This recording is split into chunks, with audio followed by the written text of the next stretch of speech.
Interessante, né? Estava estudando aqui a questão das virtudes, né, do mundo grego, e aí você vê três polos bastante bem definidos, né? Se você for pegar a virtude do ponto de vista pitagórico, ela era vista como uma busca de uma harmonia, né, que levava o homem a uma excelência moral, né? Então toda a vida do homem estava voltada para uma autorrealização, né? Uma plenitude da vida nesse sentido de que o homem atingiria por meio das virtudes, como um meio, uma harmonia, né, entre ele e como parte do universo que é o todo, você está me entendendo? E as virtudes seriam, de certa forma, uma justaposição harmoniosa também de partes em relação ao homem total. Então, o que, que seria entendida a virtude? Como um meio e não como um fim. Um fim ao qual o meio são as virtudes, seria exatamente o fim de uma harmonia do homem com o cosmos, né? Do homem para consigo mesmo, do homem para com a sociedade, você está entendendo? Então, Pitágoras enxergava a eudonomia, por exemplo, entre aspas, que ainda não é no conceito ainda de origem pitagórica, né? A felicidade com a busca, com uma harmonia, uma certa harmonização do homem com o cosmos, você está me entendendo? Beleza. Aí, quando você já entra em Platão, Platão subscreve também essa visão pitagórica. Realmente, ele vê que as virtudes, elas são... Buscar as virtudes é como um meio de o quê?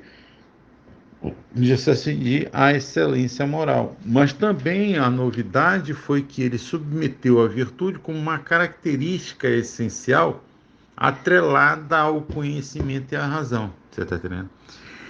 E um outro ponto essencial também de Platão é que ele, assumindo implicitamente essa ideia de harmonização da parte com o todo, ele integra as virtudes humanas, né, no sentido das virtudes, ele traz à tona a questão das virtudes cardeais, né, da sabedoria, justiça, temperança e coragem e temperança, né, como sendo um sistema que por meio da educação, desenvolvendo o indivíduo, você está me entendendo, pode ser como um sistema, um princípio que vai articular também uma ordem social.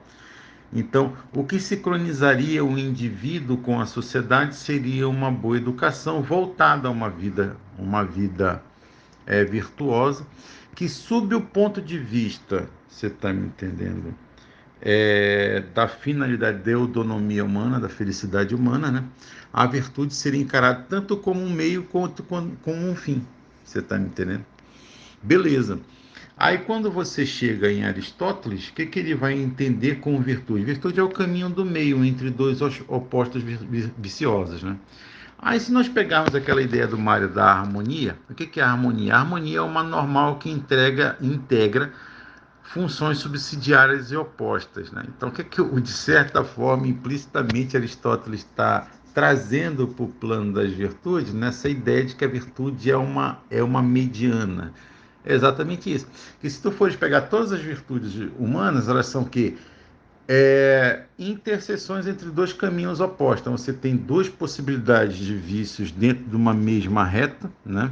Sendo que no meio dessa reta você tem uma única possibilidade de virtude. Então, o que, que você tem? Duas funções subsidiárias numa tensão tendendo ao que? A normal como finalidade. Você está me entendendo? Então, desse ponto de vista, as virtudes também é enxergada como um meio essencial para o desenvolvimento fundamental do intelecto, entendeu? Por quê? Porque você não pode desenvolver o conhecimento, desenvolver as estruturas intelectuais, sem você exatamente desenvolver as virtudes.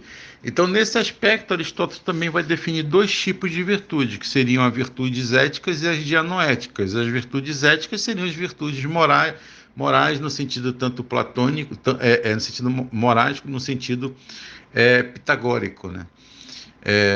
Que são as virtudes voltadas para uma realidade prática, você está me entendendo? Aí as dianoéticas são as virtudes intelectuais, né? Que são voltadas para o desenvolvimento intelectual humano, você está me entendendo? Então, sob esse ponto de vista, Aristóteles já via as virtudes não como fim em si, mas como intrinsecamente sendo um meio, né, para se alcançar a eudomania, Que do ponto de vista aristotélico seria o quê? Um certo gozo de ordem intelectual, você está entendendo? Então a felicidade, aí como o ser humano é um animal dotado de razão, você está me entendendo? E o que é mais, o ser humano tende ao conhecimento, né? Então a finalidade, a causa final do homem é exatamente o conhecimento racional das coisas.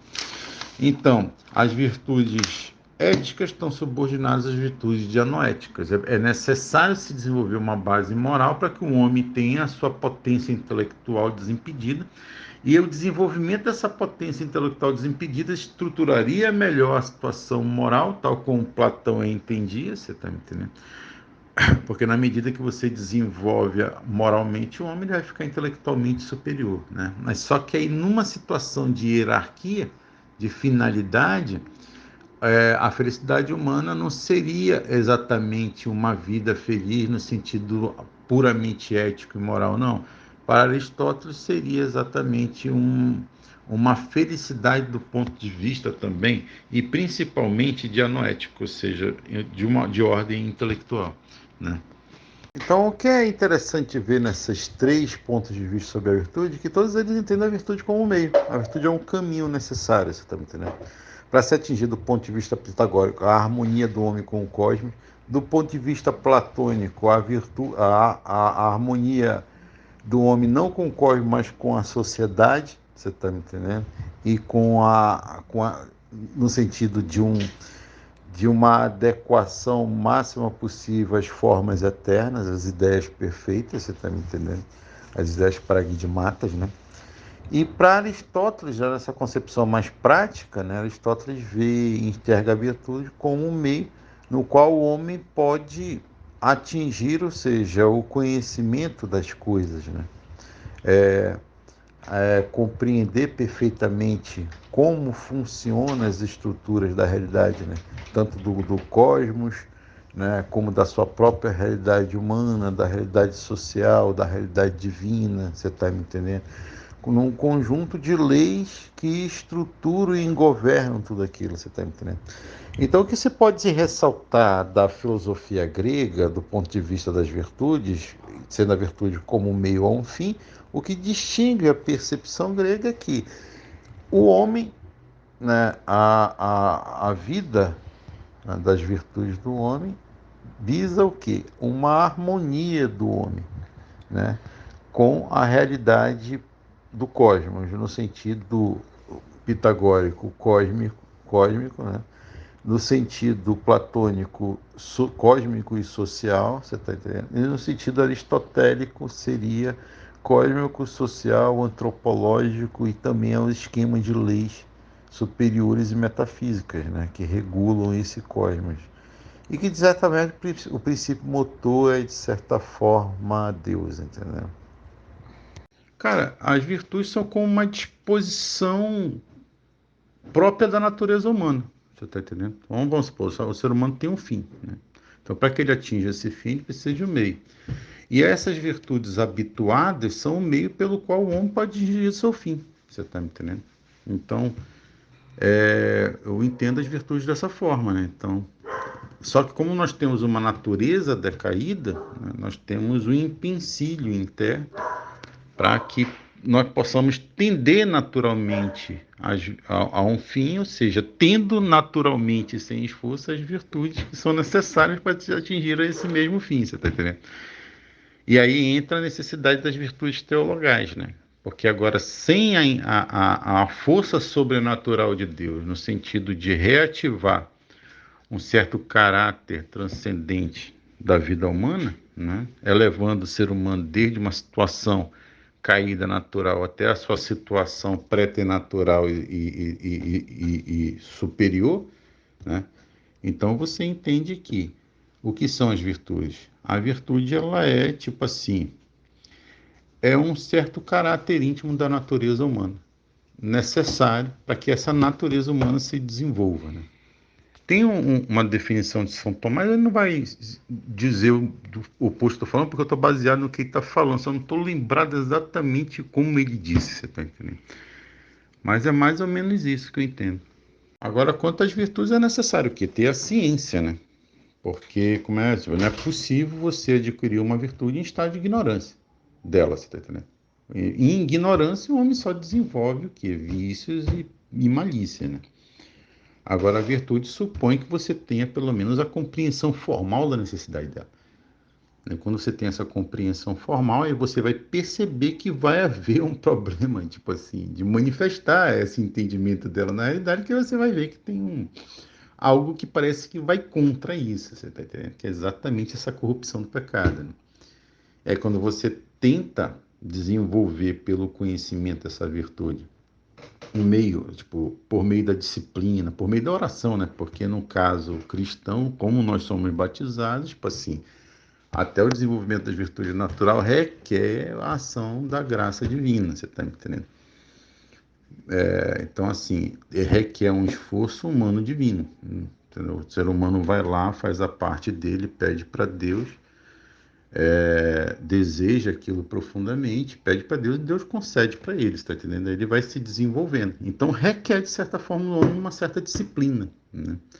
Consciente da necessidade e da importância de se ter aquela disposição habituada na natureza. Né? O que significa dispor habitualmente? Significa o seguinte: interatuar forma e matéria no sentido que elas componham exatamente uma substância apta a se desenvolver no devir, que é exatamente isso, né? Nada que exista na realidade não existe sem uma unidade possível de se manifestar. Tá. Então, se nós entendermos que a compreensão da forma, por exemplo, de uma virtude, a gente imagina e deseja essa virtude, é o primeiro passo. O segundo passo é tipo, pedir a Deus e pôr em prática todo um conjunto de disciplinas necessárias para que essas virtudes se estruturam na estrutura física humana. Para que assim a alma e o corpo entrem numa certa interação, tipo, que não estabeleça mais resistências naquele ponto e se estruture, se habitue e constitui a forma própria da própria virtude habituada, está entendendo? Aí o indivíduo vai ter forças naturais, connaturais, você está entendendo? De realizar aquela virtude sem nem mais uma resistência antinatural da natureza caída do homem, você está entendendo? É nesse sentido que eu entendo que o Mário fala, né? Tipo, hábito não é uma coisa que está, né, na nossa natureza, mas se anexa nela como que se fosse, você está entendendo? Então, a gente precisa, de certa forma, de quê? Da compreensão racional e inteligível da necessidade da virtude, né? Para que, pedindo a Deus e desejando essa virtude, pondo em prática esse desejo, não, tipo, Deus nos ajude, faça com que nós concorramos à habituação das estruturas necessárias entre forma e matéria, para que se forme uma substância, uma unidade, ou seja, que essa própria virtude apta a existir. Você está entendendo? E aí ela passa a ser um componente interno da nossa própria estrutura humana e que, evidentemente, nos aperfeiçoará. Você está entendendo? Pelo menos naquele aspecto específico.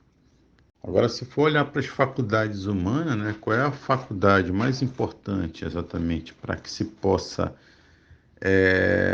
desejar uma virtude, né? Eu acho que para mim tá suposto naquele verso de Camões, né? Quando ele fala que de tanto imaginar tornou-se o amador na coisa amada, você está me entendendo? Então, se nós entendermos que a grande coisa amada é o nosso Senhor Jesus Cristo, né? Que Ele é a forma da nossa própria perfeição, então todas as virtudes habituadas nos tornarão um outro Cristo, você está entendendo? Quanto aquilo a perfeição da nossa natureza, né? Que é de certa forma a imagem de Deus, você está entendendo? Como um espelho. Então, o espelho não é da mesma substância de Deus, mas reflete perfeitamente a luz, entendeu? E essa é uma certa simbiose humano-divina que a perfeição de todas as virtudes habituadas por uma força transcendente divina vai compor, né, como substância final, que é exatamente o homem glorificado em Cristo, você está entendendo? Então, acho que o grande fundamento da necessidade das virtudes é a imaginação, você está entendendo? A imaginação, porque você tem que ter contato sensível com a realidade. Como é que você vai ter contato sensível? Percebendo a realidade, não é isso? Esse é o primeiro contato sensível. E aí, de tanto você ter aquele contato sensível, você começar tipo, se imaginar naquilo. Na medida que você vai se imaginar naquilo, você vai desejar profundamente aquilo. Na medida que você desejar profundamente, você vai ficar profundamente atento aos aspectos da realidade que possibilita a manifestação daquilo, você está entendendo? Então você percebe que há uma certa correspondência, né, entre o desejo e a realização, entende? Mas só é possível querer realizar se a forma já está perfeitamente definida, que é propriamente o que eu entendo como sendo a ciência da coisa. Você já sabe o que é a coisa, você já viu, você deseja aquilo, você já entende que é possível você realizar aquilo, e você vai lá e, conforme uma reta razão, você vai lá e põe em prática, né? Busca os meios de realizar aquilo. E aí, na medida que você tende para aquilo, né, que a disciplina é exatamente esse esforço, né, de fazer com que o corpo entre, se submeta naquele aspecto ao domínio da alma, você está na hierarquia correta, né, onde você abole um pouco da sensibilidade desordenada e ordena ela segundo a estrutura própria do ser humano, né? Aí você vai habituando, estruturando essa virtude. Essa virtude, quando menos pensar, ela já é parte da tua natureza, já está em ti, e naquele aspecto não vai ter mais esforço nenhum para te realizar aquilo, você está entendendo? E como as virtudes elas estão naturalmente conexas, uma medida que eu desenvolvo uma virtude, eu vou abrir espaço para desenvolvimento de uma outra virtude, e elas vão se estruturando mutuamente, e dessa mútua estruturação vai vindo exatamente uma forma humana, tipo assim, mais, né, que eu posso que reflita melhor a imagem própria que o ser humano deve refletir, que é o que? A imagem divina, você está entendendo? Então a virtude é necessariamente uma coisa boa, né? E ela é, tipo assim, vital, né? Porque como as virtudes elas são conexas, né? Os vícios também. Então, se o cara não desenvolve, não alimenta uma virtude, porque uma coisa é necessário a gente entender, como Deus mesmo fala na Santa Catarina de Sena, né, que ele poderia ter criado um ser humano com todas as virtudes, você está me entendendo? E se ele criasse um ser humano com todas as virtudes, esse ser humano seria naturalmente autônomo, como o próprio Aristóteles fala, que só tem duas formas de o indivíduo não depender da sociedade, se ele for um completo bruto ou um semideus, você está me entendendo? Se Deus botasse todas as virtudes necessárias no indivíduo, então ele seria como um semideus, ele não necessitaria da sociedade, tudo estaria nele, ele poderia desenvolver por ele mesmo as coisas e chegar a ele mesmo ao conhecimento da verdade, ou seja, numa certa independência do meio. Então, como Deus não quis assim, ele quis que um homem participasse de uma colegiata para poder ele praticar também a grande virtude da caridade, do amor ao próximo, você está entendendo? Então ele deu para certos indivíduos virtude, para outros não deu. Deixou em potência, enquanto outros deixou atualizado. Então, como que se uma pedra, assim, como que fosse certa, como é que dá lá daquele do carro, né? Viesse com certas propriedades de fábrica, você está entendendo? Então tem pessoas que nascem naturalmente habituadas, predispostas à realização de um bem, sem nenhum esforço. É como se aquela virtude já viesse habituada neles, você está entendendo? Enquanto outras virtudes não vêm, estão em potência. E no outro indivíduo, aquilo que está em potência não está atualizado. Por quê? Para que ambos, as pessoas tendo essa carência, né, elas possam então se ajudar mutuamente. No que um não tem, o outro tem, e assim eles se ajudem. E aí, como as virtudes elas são conectadas, na medida em que essa interação social ela for baseada na virtude, no desenvolvimento das virtudes, ou seja, na busca das virtudes, que eu, assim, se eu tenho um problema de ter coragem, o que eu vou precisar? Porra, eu vou ter que andar com um cara corajoso, entendeu? Se eu tenho um problema de temperança, cara, eu vou ter que andar com um temperante, você tá entendendo? Se eu tenho um problema com justiça, eu vou ter que andar com um cara que é justo, você tá entendendo? Se eu tenho um problema com burrice, eu vou ter que andar com um cara que é inteligente. Você está entendendo a parada? Então, na medida que as pessoas buscam as virtudes, por desejar essa virtude, entender a necessidade dela, elas vão buscar amizades verdadeiras, relacionamentos realmente humanos, que esses relacionamentos que Deus criou para existir, e são esses que existem no céu, para que esse relacionamento mútuo, nessa defasagem e complementariedade mútua, desenvolva ambos para aquele indivíduo total que Deus poderia ter criado e não criou. Você está entendendo? Mas que é o fim que todos têm que atingir no céu. Você está entendendo a parada? Então é um negócio muito perfeito, cara. Então as virtudes é o fundamento, é a necessidade, não é uma opção. Se você não tiver virtude, você vai desenvolver o âmago de todos os seus vícios. Então, assim, você precisa desenvolver virtude. Sempre necessariamente. E na medida que você vai crescendo em virtude, você vai percebendo aonde você é carente de certas virtudes. Então, você percebe a necessidade e percebe a carência. E aí você consegue identificar na realidade aqueles que têm aquela virtude que você necessita. Então você já cria um elo também de amizade autêntica, entendeu? No verdadeiro interesse ontológico, esse interesse que Deus quer que os homens tenham um pelo outro, não um interesse meramente material, físico, você está entendendo? Esse que o diabo quer que os homens se relacionem, você está entendendo a parada? É um negócio muito perfeito. Então aqui tu vê, por exemplo, uma certa inter-relação, né? Ou seja, a expressão dessa interdependência humana no sentido de desenvolvimento mútuo das virtudes com o temperamento humano, com o caráter humano e o desenvolvimento da personalidade humana, entendeu? Por quê? Porque se tu fores ver que no ponto de vista ideal, não há um temperamento puro, né? Mas vamos supor esse temperamento puro para caráter pedagógico. Então, se você entender que o clorérico está em oposição fundamental ao fleumático, não é isso? Então, o que, que o colérico precisa? Certas virtudes que o fleumático tem, naturalmente. E o que, que o fleumático precisa? Certas virtudes que o colérico tem naturalmente. Entendeu? Então, o que, que ambos precisam? Um do outro, evidentemente, mas eles estão numa situação de oposição. Como é que eles vão se interrelacionar? Simples. Através de duas virtudes essenciais, que seriam a prudência, que é a rainha de todas as virtudes, e a humildade. Né? A humildade no seguinte sentido de aceitar, né, que há no outro, primeiro, a humildade te leva ao discernimento. Então você vai ter o discernimento, por meio da humildade e da prudência, de que o outro tem uma virtude que você não tem. E que você precisa desse outro para desenvolver em você essa mesma virtude. Que você tem, mas que está em potência, mas que ele está, de certa forma, atualizado. Entendeu? Por um componente inato do próprio caráter íntimo desse indivíduo, do temperamento dele, da personalidade que ele está desenrolando, você está entendendo?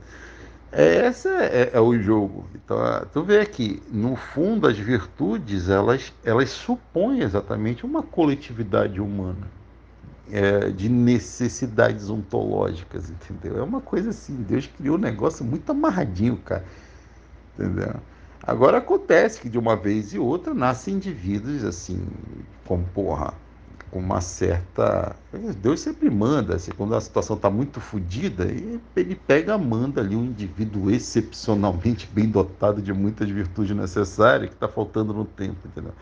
Para exatamente refletir para o tempo esse vício do próprio tempo e atualizar no tempo aquelas virtudes que o tempo despreza. É um jogo, cara. Isso é que determina também a relação entre virtude, temperamento, costume.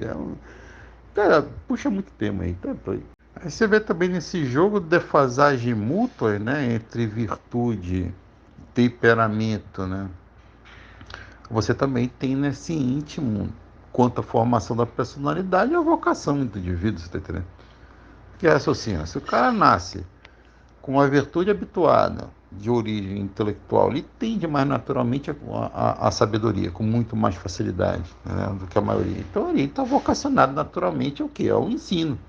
Você está a ensinar as pessoas, né? Aí se você tem outra pessoa que está mais predisposta a uma justiça, vamos supor ali, a coragem, você está me entendendo? Aí, tipo assim, ele é muito mais corajoso do que a maioria. Então ele está naturalmente predisposto a ser um soldado, um guerreiro daquela coletividade, você tá entendendo? Então você vê que está uma relação íntima entre a, as disposições habituadas que o indivíduo nasce habitualmente com elas, tá atualizadas de certa forma de caráter inato, você está entendendo? Com a vocação íntima desse indivíduo, você está entendendo? Que é o que, de certa forma, outros não têm nessa coletividade e que precisa ser atualizado nessa coletividade. E o jogo dessas inter-relações de vocação e necessidade, né, nessa busca ativa de fundo ontológico, é que vai gerar uma perfeição humana e uma justa posição de posições dentro da sociedade, né, que vai tornar a sociedade mais justa, mais harmônica, entendeu? Mais aberta à consecução do próprio fim ontológico de uma sociedade, que é o quê? Possibilitar que o homem atinja o seu sumo bem. Você está me entendendo? Que, como diz Aristóteles, é a boa política, né? Política, né?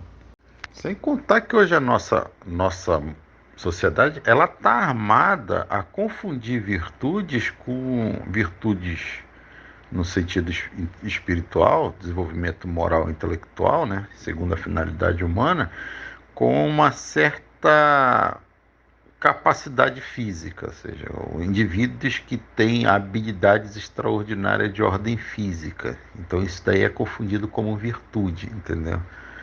Então, em vez de levar a criança, né, a compreender que o fundo daquilo que é louvável em si mesmo, que seria o desenvolvimento da alma e do espírito, né, é rebatido por uma externalidade, exatamente se aproveitando dessa tendência natural humana de confundir na base do desenvolvimento sensível bem e mal com agradável e desagradável. Então o que acontece? Se apresenta uma alternativa de desenvolvimento virtuoso da criança por meio dos esportes da ginástica. Não, isso é fundamental, mas subordinado. Tanto que não, você pega para a ideia grega, você havia o desenvolvimento primário, exatamente, a iniciação da criança nos ritos e símbolos, tudinho, depois entrar na decoreba mesmo da mitologia, da literatura. Depois de um certo tempo, começava a preparar o corpo dela, você está entendendo? É assim. Só que hoje você não tem preparação nenhuma de ordem arquétipa, você está entendendo? As crianças são totalmente jogadas, ou seja, no mundo midiático, do senso comum midiático, e ela não tem outra escapatória a não ser querer ser Thor, Homem-Aranha, você está entendendo? Ou seja, desenvolver virtude de ordem física. Ou seja, ser um grande jogador de futebol, um grande corredor, o cara que escala as montanhas. Puta, cara, que no fundo o quê? Vai desenvolver a imprudência, ou seja, o conjunto de virtudes, que tipo, a imprudência vai estimular a soberba humana, a concupiscência dos olhos. Vai dar merda. Em vez de favorecer as virtudes, está favorecendo os vícios. Você tá entendendo? Como disse lá o poeta Horácio, né? Ele fala, né, que a primeira impressão, o primeiro perfume que se deixa no vaso se mantém por mais tempo, você está entendendo? Então, o fundamento é o seguinte: qual é a primeira impressão que a criança tem perante a sua realidade psicológica, espiritual? Essa daqui que vai determinar todo, qual é a relação que ela vai ter com isso, você tá entendendo?